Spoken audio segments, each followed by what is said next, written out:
Nah baik, bismillahirrahmanirrahim. Assalamualaikum warahmatullahi wabarakatuh. Saya Tahira dengan NIM H0317325, kelas pendidikan biologi B angkatan 2017, Fakultas Keguruan dan Ilmu Pendidikan Universitas Sulawesi Barat. Nah, puji syukur atas kehadirat Allah Subhanahu wa Ta'ala, atas berkat dan rahmatnya lah sehingga kita dapat menjalankan aktivitas walaupun hanya di rumah masing-masing di tengah-tengah pandemi COVID-19. Salawat serta salam tak lupa pula kita kirimkan kepada junjungan kita, yakni Nabi besar Muhammad SAW, sang revolusioner sejati yang telah membawa kita dari zaman biadab menuju zaman yang beradab seperti sekarang ini. Nah, di sini saya akan membahas mengenai materi sistem regulasi pada manusia. Nah, untuk itu kita harus mengetahui dulu apa itu sistem regulasi.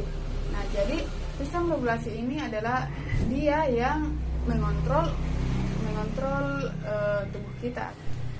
Sistem regulasi ini meliputi atas 3, yaitu saraf, alat indera, dan hormon. Saraf adalah jaringan komunikasi tubuh. Saraf-saraf membawa pesan-pesan ke dan dari, sekaligus memberitahu sehingga dapat melakukan koordinasi. Nah, saraf berdasarkan fungsinya terbagi atas 3, Nah, terbagi atas 3, yaitu neuron sensorik, neuron motorik, dan neuron asosiasi. Sensorik,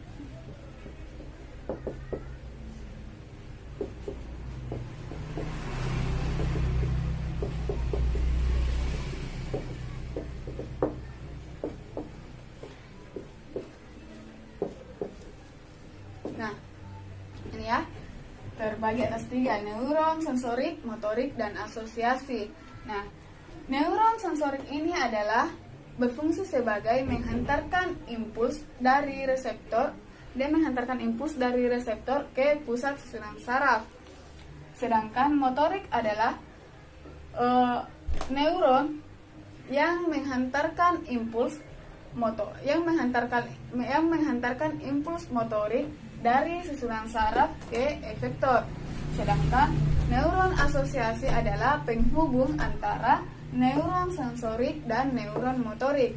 Nah, di sini neuron asosiasi juga terdiri atas 2, yaitu neuron konektor dan neuron adjustor.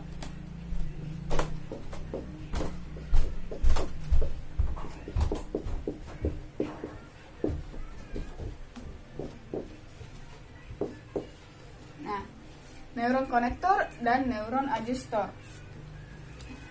Neuron konektor ini adalah penghubung antara neuron yang satu dengan neuron yang lain. Sedangkan neuron adjustor ini adalah penghubung antara neuron sensorik dan neuron motorik yang ada dalam otak dan sumsum tulang belakang. Nah, terus yang kedua ada alat indera, alat indera. Nah, alat indera ini terdiri atas 5. Alat indera pada tubuh manusia terdiri atas 5, yaitu indera penglihatan, dalam hal ini mata, indera pendengaran, dalam hal ini telinga, indera penciuman, dalam hal ini hidung, indera pengecap, dalam hal ini lidah, dan indera peraba, dalam hal ini kulit. Ya, kita tulis ya. Ada 5, 1, 2, 3, 4, dan 5. Nah,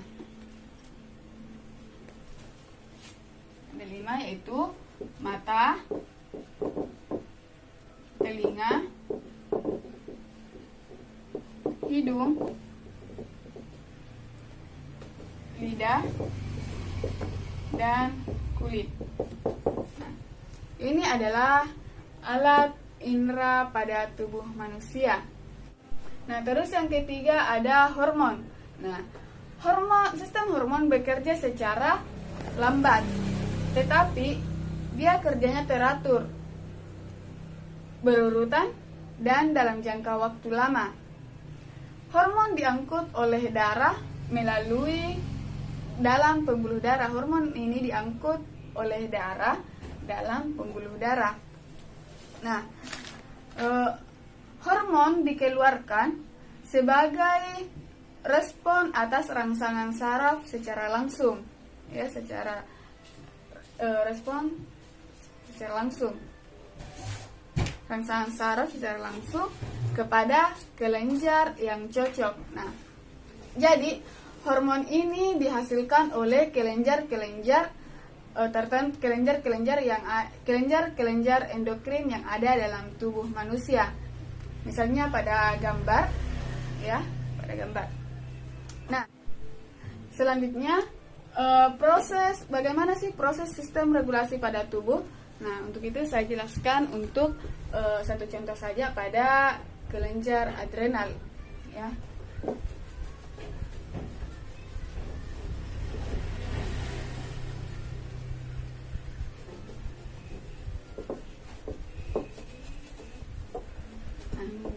Proses sistem regulasi.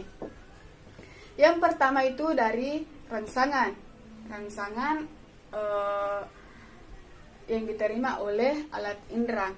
Terus yang kedua saraf, yang ketiga hipotalamus, yang ketiga pituitari, yang keempat adalah pituitari, dan yang kelima adalah kelenjar tertentu. Pertama rangsangan.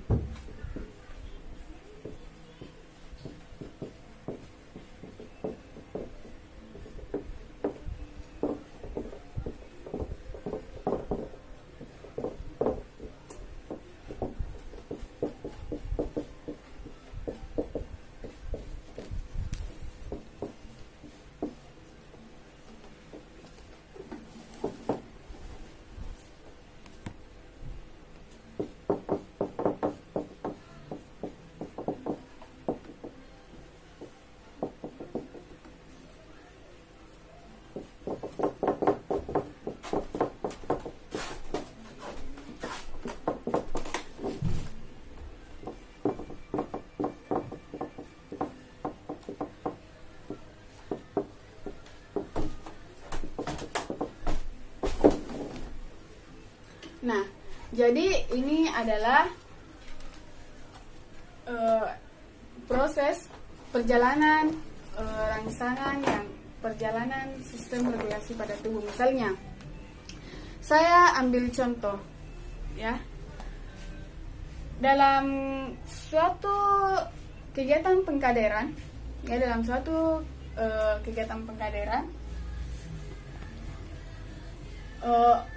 pos yang dilalui oleh peserta yang telah disiapkan oleh panitia penyelenggara, yaitu melalui pekuburan, Nah, otomatis jika peserta melewati pekuburan itu, pasti dalam diri peserta ini akan timbul rasa ketakutan dan gugup, ya. Nah, pertanyaannya, mengapa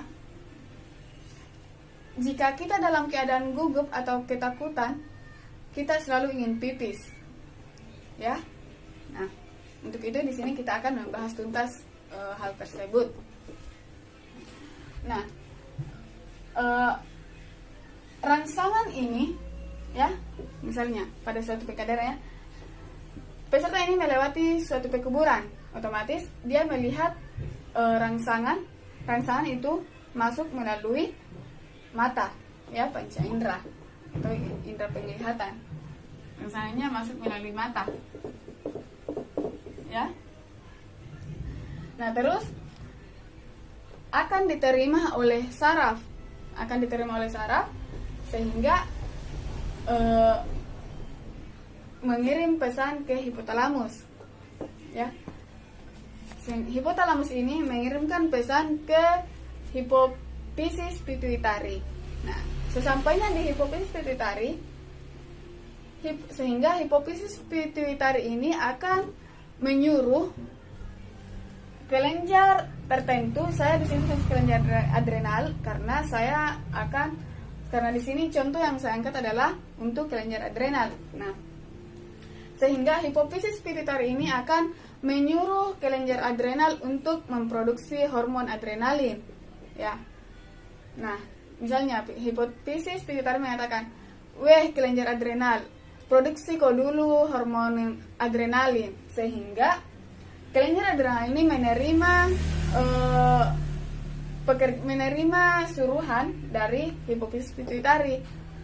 Dia merespon apa yang dikatakan oleh hipofisis pituitari, sehingga kelenjar adrenal ini menghasilkan hormon adrenalin. Nah, sedangkan di sini kita ketahui bahwa hormon adrenalin ini, ya,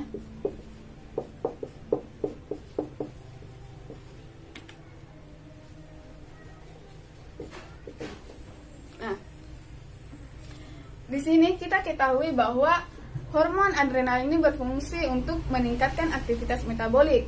Nah, sehingga jika kelenjar adrenal ini sudah menghasilkan hormon adrenalin, maka maka diri pada peserta itu akan memberikan respon dengan rasa gugup, ya, dengan rasa gugup atau takut. Nah, pertanyaan yang tadi, mengapa jika kita dalam keadaan gugup kita selalu ingin pipis? Karena di sini kita harus ketahui dulu bahwa jantung ini berdetak untuk memompa darah.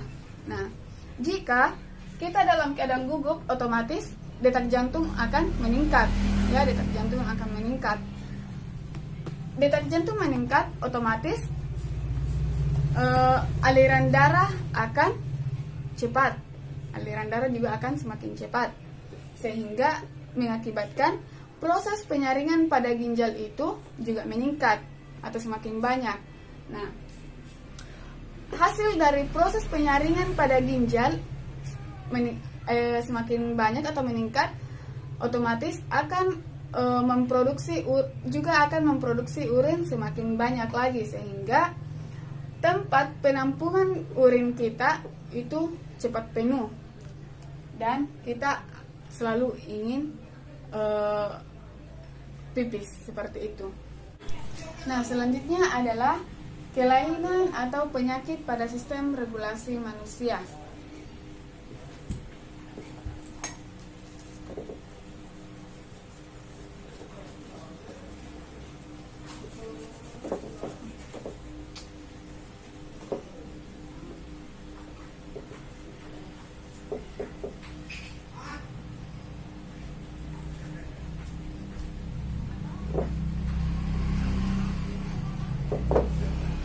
Yang pertama adalah radang dingin.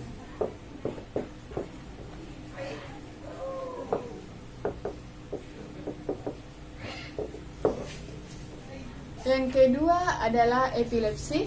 Yang ketiga adalah nyeri, dan yang keempat adalah eksem.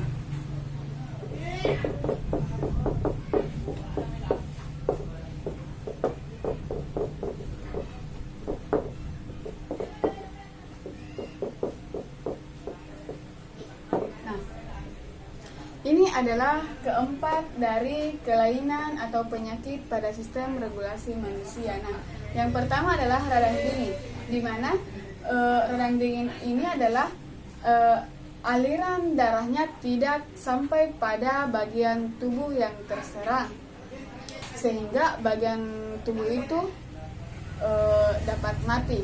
Terus yang kedua adalah epilepsi. Nah, di mana epilepsi yaitu suatu keadaan tetapi bukan suatu penyakit. Serangan muncul jika otak atau bagian dari otak tiba-tiba berhenti bekerja sebagaimana mestinya selama beberapa saat.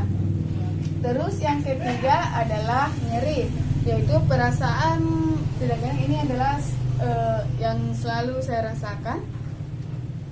Nah, nyeri yaitu perasaan tidak enak yang mengisyaratkan kepada kita tentang adanya cedera pada tubuh kita. Ini adalah poin yang biasa saya rasakan pada tubuh saya pribadi. Nah, terus yang keempat ada eksem. Nah, di mana sejenis gangguan pada kulit. Bagian kulit yang terkena eksem akan melepuh kering dan pecah-pecah dan timbul benjolan kecil. Sistem regulasi pada manusia. Saya saranin kepada teman-teman dan adik-adik sekalian untuk mencari lagi sumber-sumber yang lain, karena saya sadar bahwa materi yang saya sampaikan ini sangatlah singkat. Nah, untuk itu saya tutup pertemuan hari ini. Lebih dan kurangnya mohon dimaafkan. Satukan tekad dalam satu cita, satukan beda dalam satu cinta, adil berpikir, ikhlas berkarya. Billahi taufiq wal hidayah. Assalamualaikum warahmatullahi taala wabarakatuh.